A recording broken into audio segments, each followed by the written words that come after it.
1 मार्च 2026 के दिन ईरानियन हुकूमत की तरफ से एक ऐसी खबर कंफर्म की गई कि जिसने न सिर्फ ईरान बल्कि मुस्लिम दुनिया के बाकी भी एक बड़े हिस्से को पूरी तरीके से हिला कर रख दिया।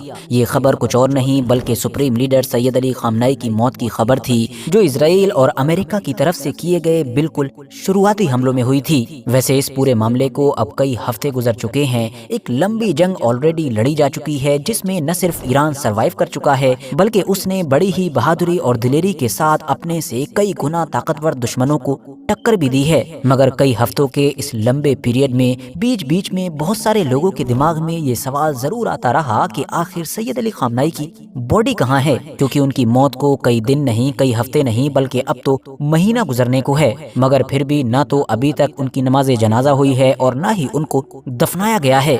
तो सवाल ये है कि आखिर क्यों उनको अभी तक दफनाया नहीं गया है? क्या वाकई ऐसा कुछ है कि जिसको ईरानियन हुकूमत आम लोगों के सामने जाहिर नहीं करना चाहती है? और इस पूरे मामले को लेकर आखिर ईरानियन हुकूमत का मंसूबा क्या है? तो इन सारी चीजों को अगर हम लोगों को बिल्कुल सही तरीके से समझना है तो हमको आज से लगभग 35 से 40 साल पीछे चलना पड़ेगा। ये बात है जून 1989 की, कि जब ईरान की सड़कों पर दुनिया कुछ ऐसा देख रही थी कि जो इतिहास में पहले कभी भी नहीं देखा गया था। ईरान के बड़े बड़े मैदानों में बड़ी बड़ी सड़कों पर जिधर भी नजर उठाकर देखा जा रहा था उधर लोग नजर आ रहे थे, और ये शिया लोग दरअसल हर तरफ मातम कर रहे थे। 4 और 5 जून 1989 को ईरान की बाहर की दुनिया ने कैमरों के जरिए से ईरान का ये मंजर पहली बार देखा था। ये बड़े लेवल का कोई प्रोटेस्ट, कोई विरोध प्रदर्शन नहीं था, बल्कि ये तो उनके पहले सुप्रीम लीडर रूहुल्लाह खुमैनी का जनाजा था। जी हाँ, वही जनाजा, वही फ्यूनरल कि जिसको पूरे ही मुस्लिम इतिहास के सबसे बड़े जनाजों में गिना जाता है।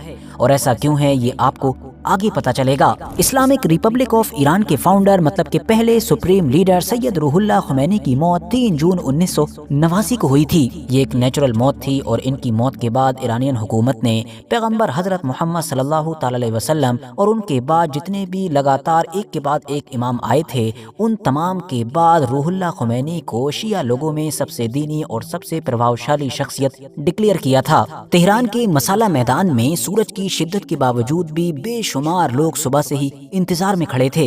सुप्रीम लीडर रूहुल्लाह खुमैनी का जिस्म के जो एक शीशे के ताबूत में था उसको एक ऊंचे प्लेटफॉर्म पर रखा गया था। लोग दुख जाहिर करने के लिए अपने सीनों और सरों पर मारते हुए नारे लगा रहे थे और आंसू बहा रहे थे। हैरानी की बात तो ये है कि सैयद रूहुल्लाह खुमैनी के जनाजे में एग्जैक्टली कितने लोग मौजूद थे, इस बात का अंदाजा आज तक भी नहीं लगाया जा सका है। अलग अलग रिपोर्ट्स हैं, कुछ में तो कहा जाता है कि ये 8 से 10 मिलियन के करीब थे, मतलब कि 80 लाख से 1 करोड़ के करीब लोग। तो कुछ में कहा जाता है कि ये नंबर 10 मिलियन मतलब कि 1 करोड़ के भी पार था।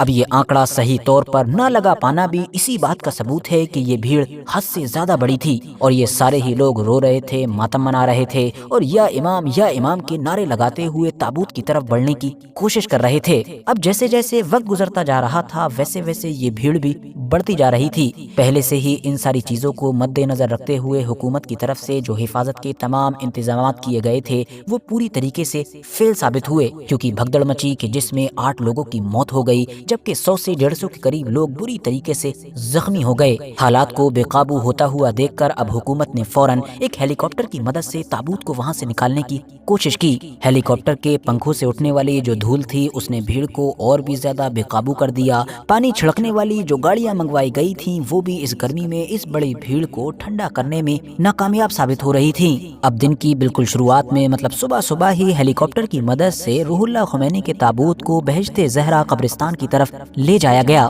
ईरानियन हुकूमत की तरफ से सुप्रीम लीडर रूहुल्लाह खुमैनी का जो पहला जनाजा था उसको पोस्टपोन करना पड़ा था। वो इसलिए क्योंकि एक बड़ी बेकाबू भीड़ ने मानो उनके जनाजे के जुलूस पर हमला कर दिया था। उनका जो लकड़ी का ताबूत था उसको तोड़ दिया गया था, बस इसी चक्कर में कि किसी तरीके से उनका आखिरी दीदार किया जा सके। सिक्योरिटी से जुड़े हुए लोगों ने इस बेकाबू भीड़ पर किसी तरीके से बस काबू पाने के लिए हवा में खतरनाक फायरिंग भी की थी। एक बार तो ईरानियन रहबर रूहुल्लाह खुमैनी की जो बॉडी थी, उनका जो जिस्म था वो जमीन पर भी गिर गया था। बेकाबू भीड़ ने तो उनका कफन तक फाड़ दिया था ताकि वो इन छोटे छोटे टुकड़ों को मुकद्दस यादगारों के तौर طور پر اپنے پاس رکھ سکیں۔ نیو یارک ٹائمز کے مطابق روح اللہ خمینی کا جسم کے جو ایک سفید کفن میں لپٹا ہوا تھا وہ کمزور لکڑی کے تابوت سے گر گیا۔ لوگوں نے ان کے کفن کو چھونے کی کوشش کی اور ان تمام بھگدڑ کے بیچ میں ایک کمزور سفید ٹانگ زائل ہو گئی۔ کفن کو یادگاروں کے لیے ٹکڑے ٹکڑے کر دیا گیا، جبکہ روح اللہ خمینی کے جو بیٹے تھے احمد، ان کو بھی زمین پر گرا دیا گیا۔ بے قابو بھیڑ کے بے شمار لوگ ان کی قبر میں تک کود گئے۔ ایک موقع تو ایسا آیا کہ جب وہاں موجود محافظوں نے روح اللہ خمینی کے جسم پر سے اپنا کنٹرول کھو دیا، جس کے بعد پھر جلد بازی میں انہوں نے ہوا میں فائرنگ کرتے ہوئے کسی طریقے سے اس بھیڑ کو پیچھے دھکیلا، دوبارہ سے جسم کو حاصل کیا اور پھر اس کو بڑی تیزی کے ساتھ ہیلی کاپٹر کی طرف پہنچایا گیا۔ بے قابو بھیڑ نے اس ہیلی کاپٹر پر بھی لٹکنے یا پھر اس کو پکڑنے کی کوشش کی، مگر کسی نہ کسی طریقے سے اس ہیلی کاپٹر کو وہاں سے روانہ کر دیا گیا اور فوراً دوبارہ تیاری شروع کر دی گئی تاکہ اس بار ایک سخت ماحول میں روح اللہ خمینی کی آخری رسومات کو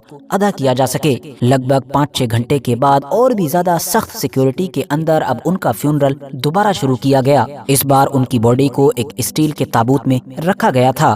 اس اسٹیل کے تابوت کے ذریعے سے ان کے جسم کو ان کی قبر تک لے جایا گیا اور اس طرح سے وہاں پر ان کی آخری رسومات کو ادا کیا گیا۔ تو ساتھیوں، یہ تھی ایران کے پہلے سپریم لیڈر سید روح اللہ خمینی کے جنازے کی کہانی، جو ہم نے آپ کو صرف اسی لیے سنائی ہے تاکہ آپ کو اس سوال کا جواب خود ہی اچھی طریقے سے مل سکے کہ آخر دوسرے سپریم لیڈر سید علی خامنہئی کا فیونرل، ان کا جنازہ، ان کی تدفین ابھی تک کیوں نہیں کی گئی ہے؟ بڑے ہی سمپل سی بات ہے کہ ابھی تک ایران کے اندر جنگ چل رہی ہے۔ تہران جیسے جو بڑے اور عظیم شہر ہیں وہاں پر اسرائیلی اور امریکی بمباری ہو رہی ہے، تو ظاہر سی بات ہے ایسے خطرناک ماحول میں بالکل اس لیول کا ایک فیونرل آرگنائز کرنا کہ جیسا 1989 میں ہوا تھا یا اس سے بھی کہیں زیادہ بڑا فیونرل آرگنائز کرنا لگ بھگ ناممکن بات ہے، کیونکہ اس سے ایران کی جو عام عوام ہے ان کی جانوں پر خطرہ منڈرانے لگے گا۔ اور ویسے بھی اب اس بات کے چانسز بہت کم ہی نظر آتے ہیں کہ جو سید علی خامنہئی کا جنازہ ہوگا، ان کا جو فیونرل ہوگا،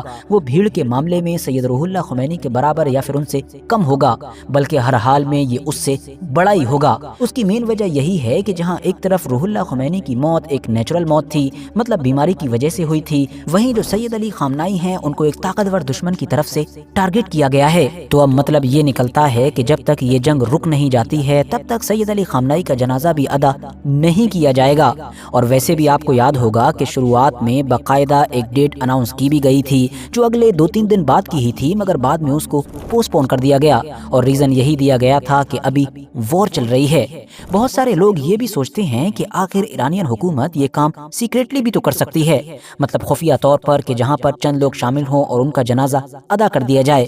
تو نہیں، ایرانین حکومت ایسا کبھی بھی نہیں کرے گی، کیونکہ سید علی خامنہئی کے اوپر ہونے والے امریکی اور اسرائیلی حملے نے ایران کی اندر کی تصویر کو پوری طریقے سے بدل کر رکھ دیا ہے۔ وہ تمام ایرانین لوگ کہ جو اس حملے سے پہلے بٹے بٹے نظر آتے تھے، اب وہ پوری طریقے سے ایک جھنڈے کے نیچے جمع ہو چکے ہیں۔ تو اسی لیے اب بالکل کلیئر ہے کہ ایرانین حکومت کی طرف سے سید علی خامنہئی کے جنازے کو ایک سمبل کے طور پر استعمال کیا جائے گا، مطلب جہاں پر پوری دنیا کو اور مینلی ویسٹرن ورلڈ کو ایرانین لوگوں کی یونٹی دکھائی جائے گی، ان کی طاقت دکھائی جائے گی اور یہ میسج دینے کی کوشش کی جائے گی کہ دیکھو ایرانین لوگ اس اسلامک سسٹم کو آج بھی کتنا زیادہ پسند کرتے ہیں۔ تو دوستو، امید کرتے ہیں کہ آج کی اس ویڈیو کے ذریعے سے آپ لوگوں کو اپنے بہت سارے سوالوں کے جواب مل چکے ہوں گے۔ یہ ویڈیو اگر جانکاری سے بھرپور لگی ہو تو لائک کر سکتے ہیں، دوستوں کے ساتھ شیئر کر سکتے ہیں، اور ایسی ہی نالجیبل اور ہسٹوریکل ویڈیوز ہمیشہ دیکھنے کے لیے ہمارے اس چینل کو سبسکرائب کرنے کے ساتھ ساتھ بیل آئیکن کو ضرور پریس کریں۔